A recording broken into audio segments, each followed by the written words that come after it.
Welcome back to red TV. యుద్ధంలో హౌతీలు, ఏ యుద్ధంలో? Iran versus Israel యుద్ధంలో. హౌతీలు యమన్ కి సంబంధించిన వాళ్ళు. యమన్ దేశంలో చాలా ముఖ్యమైన ప్రాంతాలని వీళ్ళు ఆక్యుపై చేసుకొని ఉన్నారు.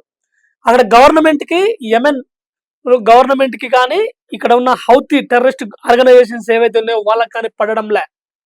అయితే యమన్ ప్రభుత్వం చాలా ట్రై చేస్తా ఉంది, హౌతీలని అణిచివేయాలి, సప్రెస్ చేయాలి. ఇలాంటి యుద్ధ రీతి కరెక్ట్ కాదు, ప్రపంచం ముందర మనం దోషులుగా నిలబడతాం అని చెప్పి ప్రయత్నిస్తుంది. కానీ యెమెన్ సక్సెస్ అవ్వడం లేదు. ఎందుకంటే వీళ్ళ దగ్గర స్ట్రింగల్ మిజైల్ లాంటివి, కామికాజ్ డ్రోన్స్ లాంటివి, ballistic missiles, short range missiles, long range missiles, ఒక ఎయిర్ ఫోర్స్, ఎయిర్ డిఫెన్స్ తప్ప గ్రౌండ్ లెవెల్లో, తర్వాత లాంగ్ రేంజ్ డిస్టెన్స్ లో వీళ్ళు యుద్ధం చేయడంలో నేర్పరుడు. వీళ్ళకి ఒక టీం ఉంది, ఫ్లాగ్స్ పెట్టుకొని, మీకు ఆర్మీ డ్రెస్ వేసుకొని మేము కూడా ఆర్మీనే అని చెప్పి మొత్తం మౌంటైన్స్ లో తిరుగుతుంటారు హౌతీలు. పెద్ద పెద్ద కొండల్లో వీళ్ళకు మౌంటైన్ క్లైంబింగ్ వచ్చు, ట్రెక్కింగ్ వచ్చు. అంటే ఎలా కొండలు ఎక్కాలో, ఎలా పర్వతాలు ఎక్కాలో, ఫుడ్, వాటర్, తర్వాత health, weather conditions, atmospheric changes అవన్నీ వాళ్ళకి బాగా తెలుసు. వీళ్ళు టార్గెట్ పెట్టారంటే చాలా దారుణంగా అటాక్ చేస్తారు. ఇలాంటి హౌతీలు ఇరాన్ కు అనుకూలంగా, ఇరాన్ యుద్ధంలో భాగంగా జాయిన్ అయిపోయి ఉన్నారు. అసలు ఇజ్రాయెల్ యుద్ధం చేయడానికి కారణమే ఇది. ఎందుకంటే లాస్ట్ ఇజ్రాయెల్ వారు మీకు ఎక్కడ జరిగింది? Golden heights, Gaza strip, west bank, ఏది పాలస్తీనా ఏరియాలో ఉన్న వాటి మీద హమాస్ వాళ్ళు యుద్ధం చేశారు. ఆ విషయం హమాస్ మీద యుద్ధం చేశారు ఇజ్రాయెల్ వాళ్ళు.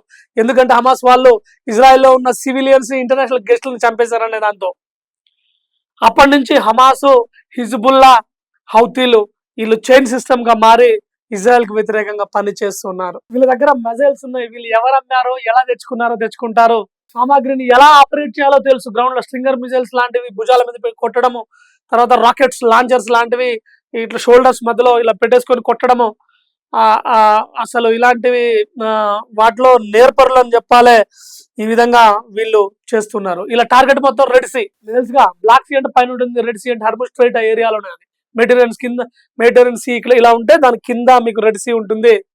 ఆ రెడ్ సీ ఏరియాలో ఉండి నౌకల మీద అటాక్ చేయడంలో వీళ్ళు మహాదిట్ట, ఎక్స్పర్ట్స్. టార్గెట్ పెట్టారంటే మిస్ అవ్వదు. ఆ నౌకల్ని ఘోరంగా, అది అమెరికా నౌక కానీ, అది ఇంకా ఇజ్రాయెల్ నౌక కానీ, ఇంకా ఏ పెద్ద దేశం నౌక అయినా సరే వీళ్ళు వదిలిపెట్టే ప్రసక్తే లేదు. ఆ నౌకల్ని కొట్టడంలో పెద్ద ఎక్స్పెన్సెస్ వెపన్స్ ఏం వాడరు వీళ్ళు. కామికాజ్ డ్రోన్స్, ఇవి తక్కువ ధరకు ఎక్కువ డిస్టెన్స్ ట్రావెల్ చేస్తూ, ఆల్టిట్యూడ్ నుంచి మీకు ట్రావెల్ చేస్తూ బాగా ఎక్స్పెన్సివ్ అయిన లాక్స్ ఆఫ్ డాలర్స్ ఉన్న షిప్లని కొడుతుంది. అంటే వాళ్ళ ఉద్దేశం ఏంటి? కొండకు వెంట్రుక వేస్తాం, పోతే వెంట్రుక పోతే, వస్తే కొండకు వెళ్ళిపోద్ది అనే లెక్కలో వీళ్ళు కామికాజ్ డ్రోన్స్, తర్వాత బాలిస్టిక్ మిజైల్స్ వాడుతూ ఉన్నారు. అయితే ఇది కరెక్ట్ టైము.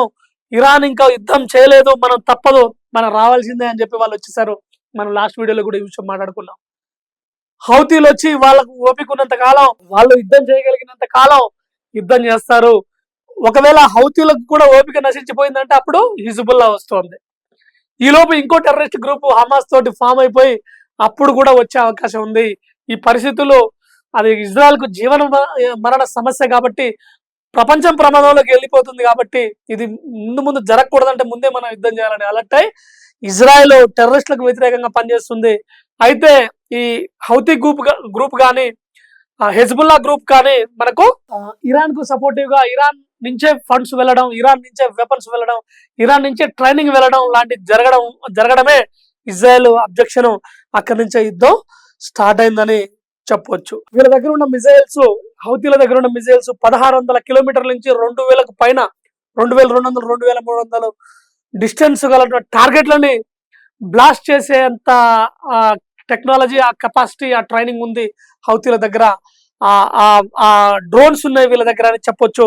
అది యుఎస్ కు కానీ, ఇజ్రాయెల్ కు కానీ ప్రమాదం.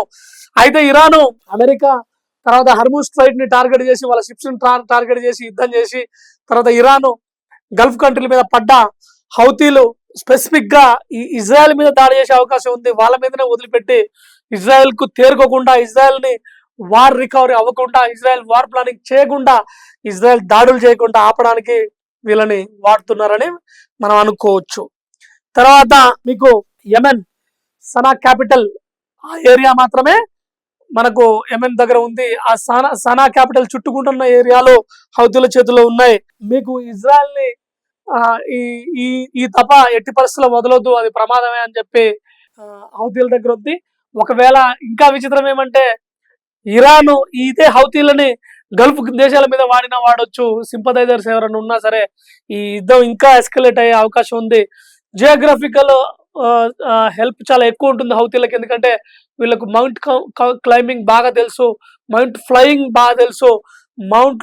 మౌంట్స్ లో ఉంటూ ఇది మావో జిడాంగ్ లాగా ఆయన కొండల్లో ఉండేవాడు. వీళ్ళు మావో జిడాంగ్ ఫార్ములాలో వీళ్ళు మౌంటైన్స్ లో ఎత్తైన పర్వతాల్లో ఉంటూ గెరిల్లా వార్లు చేస్తారు. అంటే మేము యుద్ధం చేస్తున్నాం, మేము మీ దగ్గరికి వస్తున్నాం, మీరు మా శత్రువులని ఎలాంటి యుద్ధ రీతి లేకుండా, ఎలాంటి అనౌన్స్మెంట్ లేకుండా డైరెక్ట్ గా వచ్చి లక్ష్యాలని కొట్టేసి అన్యాయంగా మనుషుల్ని చంపేసి యూనిట్లను చంపేసే పరిస్థితి గెరిల్లా వార్ఫేర్ లో ఉంటుంది.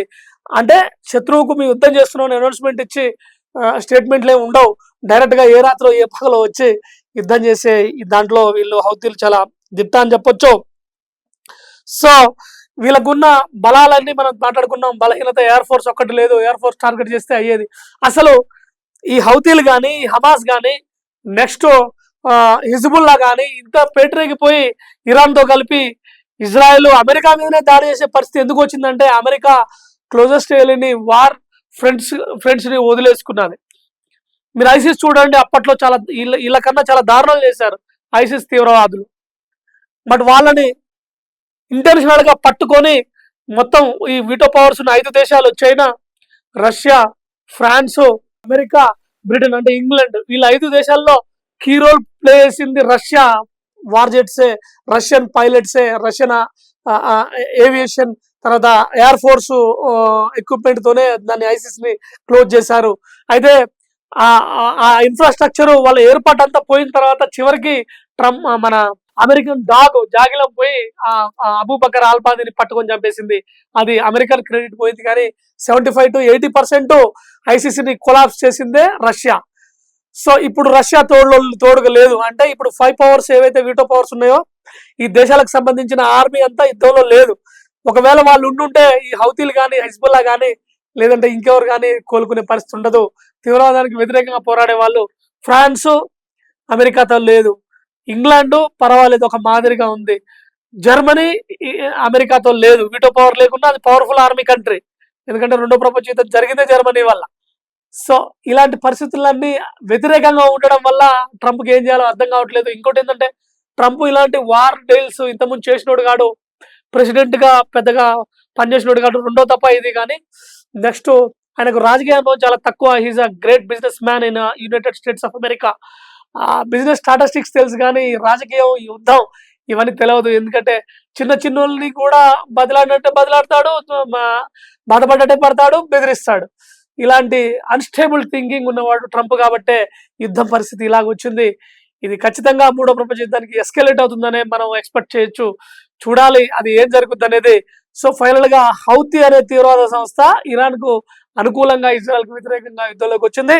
మరికొద్ది రోజుల్లో హిజ్బుల్లా కూడా వస్తుందని ఖచ్చితంగా మనం అంచనా వేయొచ్చు. చూద్దాం ఏం జరుగుద్దో. So that's all for now. Thanks for watching Red TV.